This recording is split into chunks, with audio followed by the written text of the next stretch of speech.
The unprecedented developments in world affairs and demographics and the consistent changes in technology are turning the established rules of investing on their heads. My next guest says, and I can't argue with him, that there is no better time to work with a professional financial advisor than right now. So what are these new rules of investing and how can you implement them in your investing life? We're going to find out right now on UBS Trending.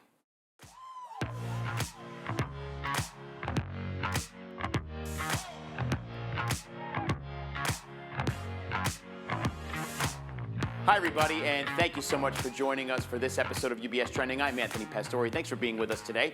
I am joined by Mark Halfley, the Chief Investment Officer of Global Wealth Management at UBS.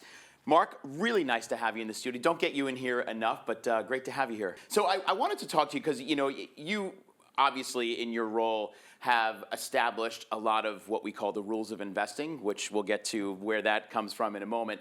But something that we always are paying attention to is the evolving financial landscape. And, you're talking about how there's a lot of geopolitical things going on and investors are maybe investing too emotionally when it comes to politics or things that are going on in the world. What are some of the key factors and the trends when you're talking to clients and even our financial advisors that you're saying to them, this is what should be on your minds, not necessarily the constant news flow, because it is very distracting and can affect how someone might think about investing in their own portfolio?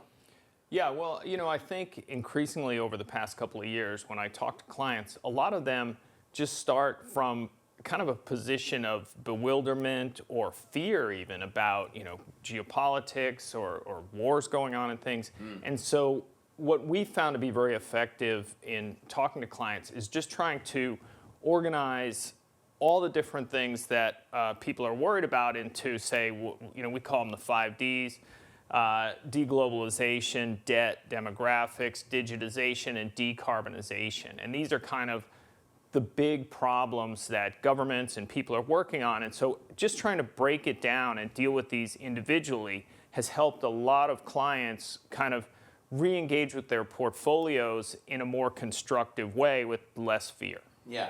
And this kind of leads me to another kind of point of what we're talking about today, which you wrote a book, The New Rules of Investing, and I have had the fortunate opportunity to read it before we sat down today. And in it, you kind of talk about the radical way that the markets, the world has changed in the last 25 years in really your professional life.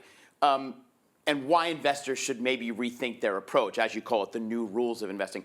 Talk to us about what inspired you to sit down. And by the way, you're also an incredibly busy individual within our own firm, but you still had time to sit down and write a book. What inspired you to do that? Well, I got to work with this very talented author, Richard Moraes. He kind of pestered me for years to do this project. I put it off, but after the pandemic, I kind of wanted to collect my own thoughts a little bit about how the world had changed, because we knew there was a lot of change, but what did it really mean? And, I think there were kind of three big things as I reflected on the past 25 years. I mean, the first is markets have changed a lot. The impact of government, not just intervention, but government spending on the markets, that's changed so much. So I wanted to write about that.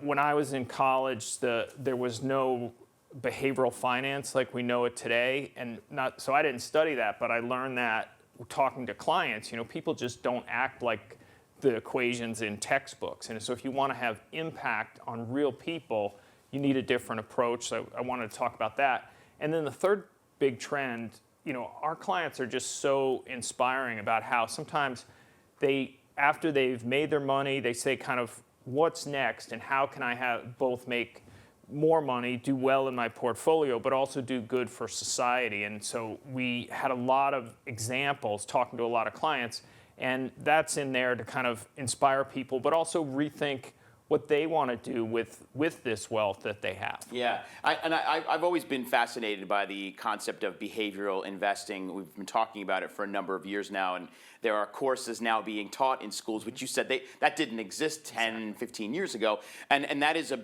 sort of a large philosophy within the book itself. Is kind of rule 5 of the chapter is know yourself in your deepest money issues, because it's easy to kind of fall into the pitfalls of investing emotionally. And obviously there's a reason why we think everyone should work with a financial advisor. But talk to us a little bit about kind of grasping the concept of behavioral investing so that people can understand where you're coming from when you say you shouldn't be investing emotionally. You should be investing with your future in mind, but not necessarily based on what's happening in your life, whether it's the political environment, the geopolitical environment, or anything like that.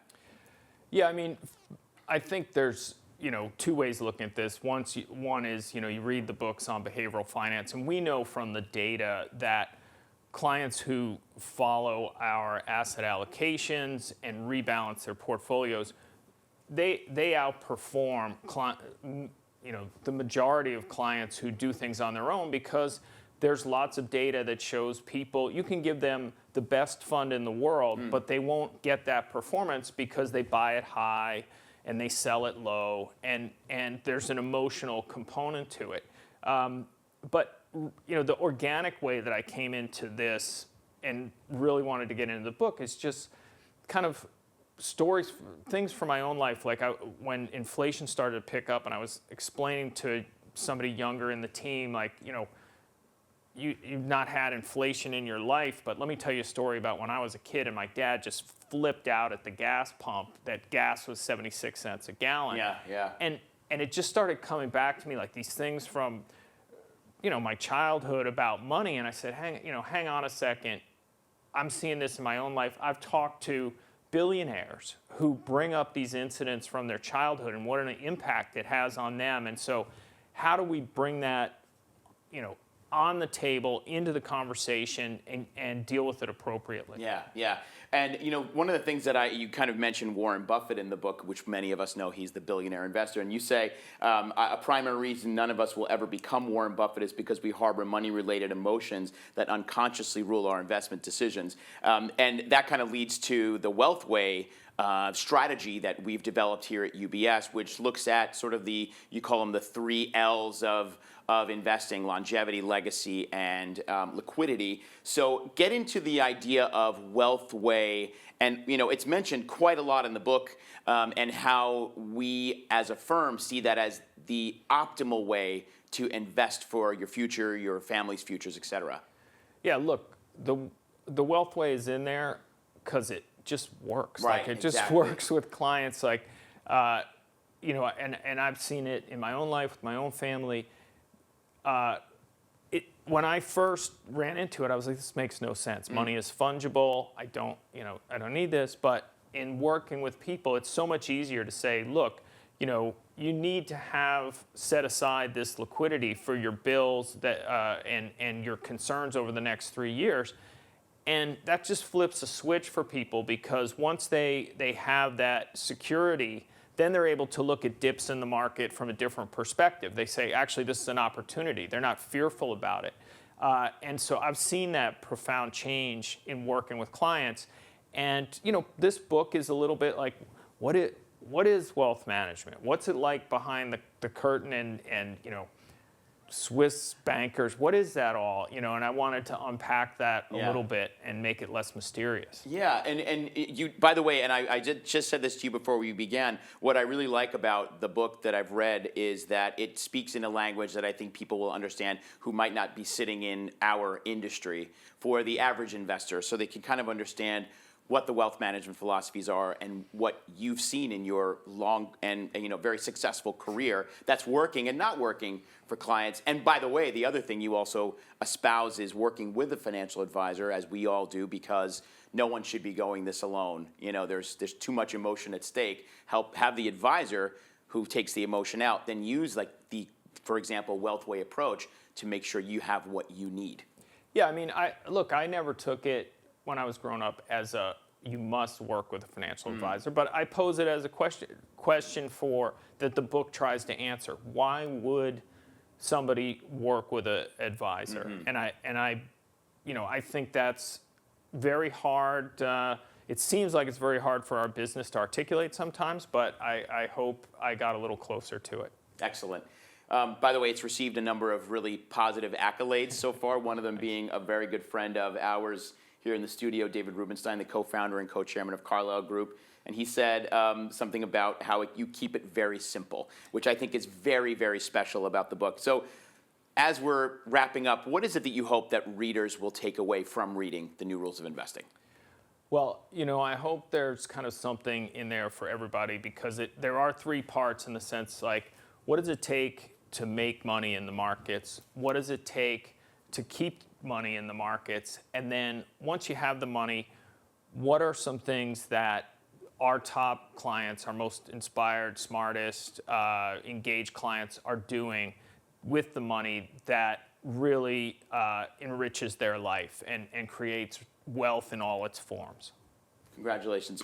Mark, great. I really enjoyed the book. And by the way, the quote directly from David was talking about cutting through the daily noise, which I think is also something that we all suffer from, because, my goodness, we wake up in the morning and immediately we pick up our phones and there's a million different headlines and feeds from social media that can really interrupt our daily existence. And so thank you for cutting through the noise, and congrats on the book. Great to have you join me in the studio to talk a little bit about it. Thanks, Anthony. Yeah, thank you, Mark. Yeah. And thank you all for joining us. And by the way, we really do encourage you to talk to your financial advisor, especially when it comes to all of the philosophies that we're talking about today. It's really important, obviously, to have a professional there to kind of help you navigate all of these sort of mysterious and uncertain times. So I want to encourage everybody watching to, first of all, pick up a copy of the book and read it, and secondly, to revisit those conversations with your advisor. Whether you're just beginning your investing journey or you are a seasoned pro, now's the time to ensure that your strategy aligns with your goals in life and today's realities. And for more information on anything we talked about and everything coming out of our Chief Investment Office, visit our website at ubs.com/views. Plus, you can follow UBS on social media. We're on all the major channels, including Instagram. We've got a dedicated channel there at UBS Trending for all the studio's content you're not going to find anywhere else. And as always, as we encourage many times during this program, make sure you're talking with your financial advisor. Until next time, I'm Anthony Pastore. Have a great rest of your day. Get a copy of the book, everybody, and we'll see you soon.